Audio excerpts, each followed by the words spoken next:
start? I mean, did that start immediately following the bowl game, or match drills, or when did that really start coming through? That started, right after the season was over, really going into the off season, going into match drills.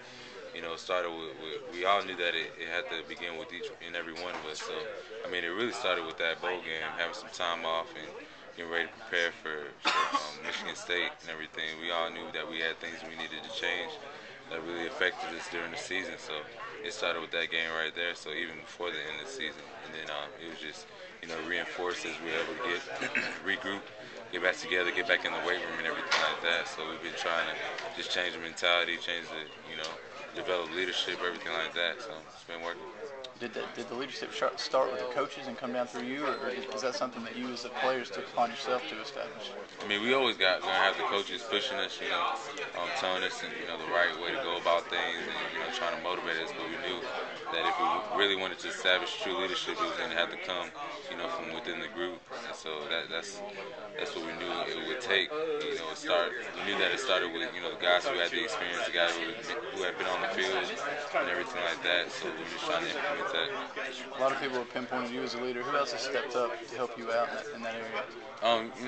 There's been guys who haven't really, been as vocal, but they've done it with their actions, everything like that. There's guys like Justin Houston, guys like Jeff Owens, just trying to do the best they can from the position that they're at, whether it's, just making plays on the field or, like in Jeff Owens' position where he's hurt, he's just trying to motivate guys. We got a lot of younger guys as well who are just leading by their actions, working hard, setting the tempo. Nick Williams, he's done a great job this offseason. Brandon Boykin, Sanders Cummings. There's a lot of names that I could say. Guys who are just trying to set the tempo and trying to make plays and get on the field. On Saturday and G-Day, ESPN's going to be there. I mean, what do you think everybody that's watching is going to see on the defensive side of the ball? Hopefully they see the hard work that we put in. They see a bunch of guys who are hungry to get to the ball, hungry to make plays, ready to execute, ready for a great season. All right. Just want to ask you just a quick question.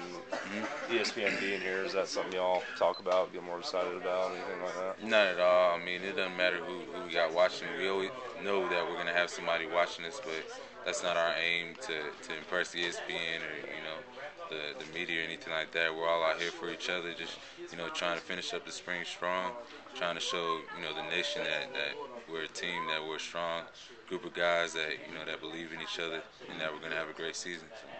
Appreciate it. Yep.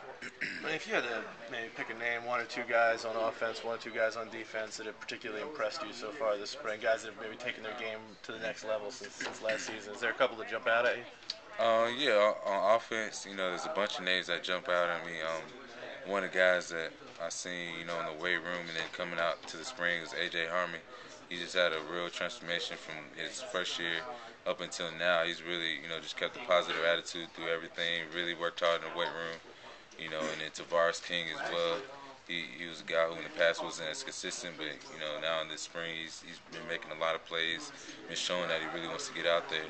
And on the defense side of the ball, one guy that always comes to mind is Justin Houston.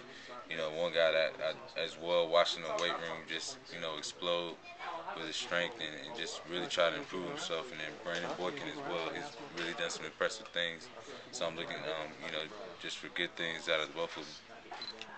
Doing something on Daryl and Nick too, and talking to Willie, he was kind of saying that the two of them really couldn't be more polar opposites in terms of personality, but that they just kind of have worked together really well since Nick moved over to linebacker. I mean, have you seen that kind of relationship kind of help both of them to a certain extent? Oh yeah, definitely. Nick is definitely a character. For the linebackers, he's always trying to learn, always asking a bunch of questions. A little goofy kid, but I mean, he really has a passion. Wants to run to the ball, he watches me like it's been said before. I really just try to do the best I can to just help him out, because he has a real positive attitude and it's headed in the right direction. So I'm excited about what he's going to do for our defense. And Willie kind of said that Nick's so kind of hyper, I guess, and Gamble's kind of more reserved and kind of plays within himself. Do you see how maybe their two personalities sort of balance each other out, where Nick kind of gives some extra energy that Daryl can kind of feed off of, and at the same token, Daryl can kind of rein Nick in a little bit when need be? Oh yeah, definitely. I mean, that's one thing as linebackers we all try to do is just try to, just try to use our abilities, whether it be Daryl who plays like more finesse or anything like that. Just try to help the guys out, try to do the best we can as a group to set the tempo. I feel like both of them flow well together. Nick, he can play wild at times, and that's where Daryl can come in and just kind of critique him, and all of us do the best that we can. We got a young guy like that that's trying to learn fundamentals, trying to learn the right way to play linebacker. We just do the best we can to get him on the right track. So, yep. Okay, all right. I'm sorry. Go ahead. All right. Rennie, sounds like y'all had some definite goals this spring on the defense. How would you rate y'all's accomplishing what those goals were? Definitely, it's some.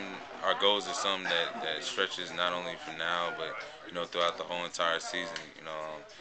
One of the things that we stressed on was just to be more disciplined. To be more focused as a defense. And we're still trying to get to that area where we feel like we're perfecting it. We feel like we can execute, where we can be consistent on every single play. Where would you rate y'all on those goals? Right now, I say we're at a B plus. Like I said, we still got a long way to go. These are the goals that we set, at the end of the season, at the end of the bowl game. But it's definitely something that we got to take with us over the summer. When we get into this next off season and coming into this season. So. Cool. Thanks, man. Yes, sir.